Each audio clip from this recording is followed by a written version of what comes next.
Good afternoon friends, मैं अजय कुमार फिर से अपनी सफलताएं कहाँ लेके आया हूँ। आज हमारे साथ पवित्र चौधरी है, जिन्होंने नीट 2026 में 665 अंक लाके अपने परिवार और क्षेत्र का नाम रोशन किया। 12वीं के साथ इन्होंने जो क्रैक किया, इसकी सफलता की पूरी कहानी आज आपके सामने है। तो सबसे पहले स्वागत करते हैं अपने चैनल सफल मोटिवेशन में। आपका स्वागत है हमारे चैनल में पवित्र। हाँ पवित्र, सबसे पहले जो आपका परिचय है वो हमारे दर्शकों को एक बार बता दीजिए। हाय दोस्तों, मैं पवित्र चौधरी हूँ। मेरे पिताजी का नाम श्री राम है, माता का नाम मंजू देवी जाट है। मैंने नीट 2026 में 665 का स्कोर किया है, out of 520 and all India rank 697 हासिल किए हैं। ओबीसी कैटेगरी रैंक 210 है मेरी। 10वीं क्लास में आपकी परसेंटेज कितनी बन गई थी आपकी 10वीं में?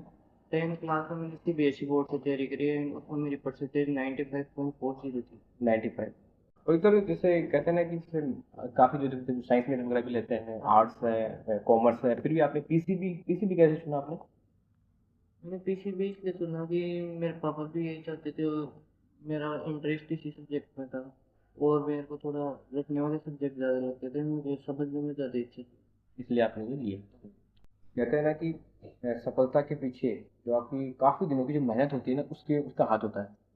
तो आपने जो उसकी तैयारी की, जो आपका जो शेड्यूल होता था सुबह से शाम तक का, वो एक बार बता दीजिए कैसे आपका शेड्यूल था पढ़ाई का? वैसे तो मैंने नीट की थोड़ी बहुत तैयारी 9th क्लास से शुरू कर दी थी, पर मैंने अच्छे से 11th में सीकर जाके नीट की तैयारी करी थी। मैं मेरी शाम क्लासें तो शाम को होती थी 2 से रात के 8 बजे तक।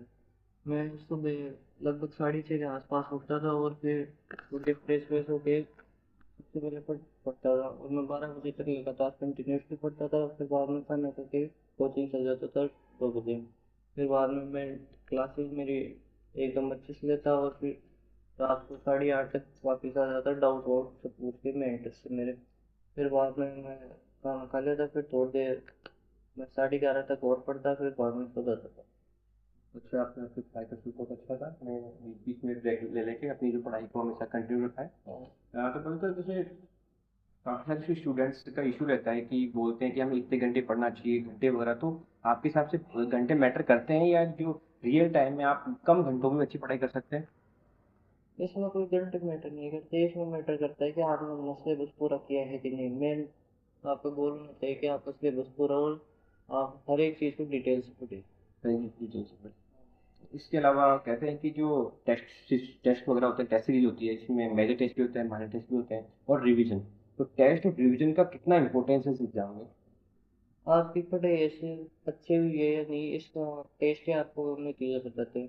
टेस्ट इसलिए बहुत इंपॉर्टेंट है। मैंने भी मेरे टाइम में बहुत टेस्ट किए, लगभग 300 टेस्ट किए थे 2025 में। और इसलिए मैं अच्छे से मेरी तैयारी कर पाया। बहुत अच्छी बात है कि 300 टेस्ट देना किसको कहते हैं कि 300 टेस्ट देने से कि जो इनको जो गलतियां वगैरह डाउट्स है उनको भी क्लियर कर पाए और अच्छे से अपने एग्जाम दे पाए। तो जैसे आपको 12th में प्रेजेंटेशन भी बनानी थी, अगर आपको नीट में दो चीज़ें आपके दिमाग में चल रही थी, आपके दिमाग में माइंड में चल रहा था कि इधर भी करना है इधर भी, तो दोनों को मैनेज कैसे किया आपने?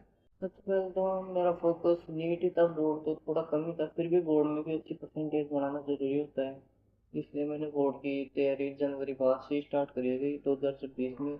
फिर बाद में मैंने इंग्लिश और फिजिकल एजुकेशन को ही पढ़ा था 1 महीने, इसलिए मेरे उनमें भी अच्छे नंबर आ गए थे। बहुत अच्छी बात है कि दोनों का रेशो के हिसाब से, अनुपात के हिसाब से देख के मैनेज करना, ये बहुत ही कम बच्चों को पता होता है, कि इनको पता था कि कैसे क्लियर करना है इसको, कि जनवरी के बाद में 12th पर ध्यान ध्यान देना और पूरा जो फोकस है वो अपनी नीट पे देना। तो ये बहुत ही अच्छी खासियत है। तो बेटर उस दिन की स्टोरी हम जानना चाहते हैं, जिसके लिए हम आज भी आए कि जब आपको पता चला कि आपका सिलेक्शन हो गया, तो किसने आपको कॉल किया, रोल नंबर किसने मतलब साइट पे डाले, तो उस दिन की स्टोरी बताइए, किस कैसे पता चला आपको कि आप क्लियर हो गया आपका? मैं उस टाइम मेरे मामा जी से बात कर रहा था और उसी टाइम मुझे पता चला कि मेरा रिजल्ट आने वाला है। और फिर उस टाइम रिजल्ट भी आ गया था, फिर मैंने खुद भी देखा और मेरे मामा जी ने भी रिजल्ट देखा, तो उन्हें भी बहुत खुश हुए। मैंने इतनी रैंक तो एक्सपेक्ट नहीं करी थी, पर जो भी है अच्छी है। तो अच्छी बात है कि एक्सपेक्ट तो नहीं किए थे, इतना नहीं था, अपनी तैयारी पे पूरा भरोसा था और मामा जी ने बता दिया कि सिलेक्शन हो गया, खुश थे बहुत। तो थोड़ी सी बीच में आपके जो सेटबैक भी लगे हैं आपको दो, तो मतलब माता पिता नहीं है, फिर भी वो कितना मिस करते हैं, और इस रिजल्ट के हिसाब से मतलब आप आपका जो क्या कहते हैं ना कि क्यों कर रहा था, ये सब क्यों चाहिए, तो ये आपके जो डॉक्टर वगैरह मान लो या ये सब आप नंबर लाए, ये सब क्यों कर रहे थे, किन के लिए आप ये सब कर रहे थे? ये सब मैं मेरे माता पिता के लिए करा था, उनका सपना था। बचपन से ही उन्होंने मेरे को पढ़ाया। कुछ सब्जेक्ट मेरे पापा पढ़ाते थे, कुछ सब्जेक्ट मेरी मम्मी। बाद में उनके जाने के बाद तो मैंने खुद से सेल्फ स्टडी करी थी। और उनका सपना था कि मैं डॉक्टर बनूँ अच्छे रैंक के साथ साथ। और माता-पिता के बाद किसने आपको हमेशा मोटिवेट किया? किसने आपको हमेशा आगे बढ़ाया? कि कैसे आप जो अपना जो सेटबैक में चले गए थे, वापस अपनी रफ्तार कैसे पकड़ी आपने पढ़ाई की? रफ्तार मैंने उसको लेके मैंने ज़्यादा कुछ सोचा नहीं। अब जो हो गया वो हो गया। मैंने बस मेरी पढ़ाई पे ध्यान दिया और उसके बाद में बिल्कुल भी नहीं सोचा, मैंने बस अपना चलता रहा। बहुत अच्छी बात है कि माँ-बाप के जाने के बाद, खोने के बाद तो उसका जो दुःख होता है वो ही जानता है। फिर भी इन्होंने अपनी हिम्मत नहीं हारी, लगातार जो हमारे ये मोटिवेशंस है, उनके आशीर्वाद मान लो, भगवान का आशीर्वाद तो उनसे लगातार ही अच्छे आते चले गए। तो जो आपने सोशल मीडिया वगैरह कोई ऐसा इस्तेमाल किया, लैपटॉप का कोई टैब वगैरह किसी का इस्तेमाल किया था कभी? मैंने सोशल मीडिया का बिल्कुल भी इस्तेमाल नहीं करा था। मैं एक कीपैड का नोकिया का फ़ोन रखता था और उससे बस घर वालों से बात कर लेता था। बहुत अच्छी बात है कि आजकल के ज़माने में सोशल मीडिया का ज़माना है, फिर भी इन्होंने बिना सोशल मीडिया के जो टेक्सचुअल चीज़ें हैं, बुक्स वगैरह से इनसे अच्छे से क्लियर किया है। मतलब काफ़ी सारे स्टूडेंट्स जो 1-2 बार नीट देते हैं और फेल हो जाते हैं, उनको लगता है कि वो वापस नहीं कर पाएँगे, हमसे नहीं हो पाएगा। तो उनके लिए क्या कहना चाहोगे? कैसे वो तैयारी को कर सकते हैं? 1-2 बार फेल होने से वो हार नहीं माने और वापस लगे रहें, इस पे क्या कहना चाहोगे आप? वैसे तो मैं इसका ढंग से नहीं बता सकता क्योंकि मैं 12th के साथ ही हूँ, पर फिर भी मुझे हार नहीं माननी चाहिए और वापस तैयारी करनी चाहिए क्योंकि मौका तो एक बार सभी को देना चाहिए। अच्छी बात है कि हार नहीं माननी चाहिए। यदि आप हार मान लेंगे तो सब कुछ फेल हो जाएगा, लेकिन यदि हार नहीं मानेंगे, गिव अप नहीं करेंगे, तो आप आगे ज़रूर बढ़ेंगे। और जैसे कि लगातार पढ़ाई भी सब करते हैं, ठीक है? और उसको स्ट्रेस वगैरह भी होता है, तो उसको कम करने के लिए आपकी जो हॉबीज़ है, क्या-क्या आप करते थे हॉबीज़ में? मैं बीच में जैसे मेरे को लगातार 4-5 घंटे हो जाते थे सीटिंग करते हुए, तो फिर मेरा बाहर जाने का मन करता था, इसलिए मैं 5-10 मिनट बाहर घूम के आ जाता था। और जब मैं घर पे रहता था तब तो क्रिकेट खेल लेता था। क्रिकेट आपका पेशा है, प्रोफेशन का, तो ऐसा कोई क्रिकेटर जो आपको अच्छा लगता है, जिससे आप मोटिवेट आप होते हो उसे? और मुझे विराट कोहली अच्छा लगता है। उनके साथ भी ट्रेजेडी हुई थी, उनके पापा भी खत्म हो गए थे जब मैच खेल रहे थे, इसलिए वो मुझे मोटिवेट करते हैं। अच्छी बात है कि विराट कोहली अपने जो चाहते हैं किंग मानते हैं जिनको, आरसीबी से है, वो सोच लगते हैं उनके भी जो पिताजी है एक्सपायर हो गए थे मैच खेलते खेलते, फिर भी उन्होंने दिल्ली की जो टीम है उसको रणजी ट्रॉफी में काफ़ी अच्छा बढ़त दिलाई थी, एडवांटेज दिलाया था उसको। ऐसी कोई मूवी जो आपको मोटिवेट की, आप तो ऐसी कोई मूवी आपको अच्छी लगती है जो आपको नाम बता सकते हो? वो मूवी जैसे एक तो लक्ष्य है और एक एंटोनी का अनटोल्ड, ये दोनों मूवी मुझे अच्छी लगती है। लक्ष्य तो कुछ जल्दी मतलब उसमें जो चाह करके दिखाया था। तो थोड़ी देर बाद में आप डॉक्टर बन जाएंगे तो आपका सपना भी पूरा हो जाएगा, तो ऐसी कोई जगह जहाँ आप जाना चाहते हो, आपका सपना है कहीं जाने का? मैं स्विट्जरलैंड में जाना चाहता हूँ, वो मुझे बहुत ही अच्छा लगता है। वहाँ के माउंटेन्स एंड रिवर्स मुझे बहुत अच्छी लगती है। बहुत अच्छी बात है कि जो तुम्हारा स्वर्ग है स्विट्जरलैंड, वहीं जाने का सपना है। वहाँ पे जो माउंटेन्स है, वहाँ की सिटीज़ है, वहाँ का जो एटमॉस्फेयर है, वो काफ़ी अच्छा लगता है। अगर सच मायनों में ये आपको कोई आइडियल पूछे आपका, कि जो आपको हमेशा मोटिवेट किया हो, आपकी अपनी पूरी सफलता का श्रेय किसे आप देना चाहते हो? मेरी सफलता को सिर्फ मेरे माता पिता और मेरा आइडियल तो मेरे मामा जी थे। उन्होंने बचपन से मेरा साथ दिया।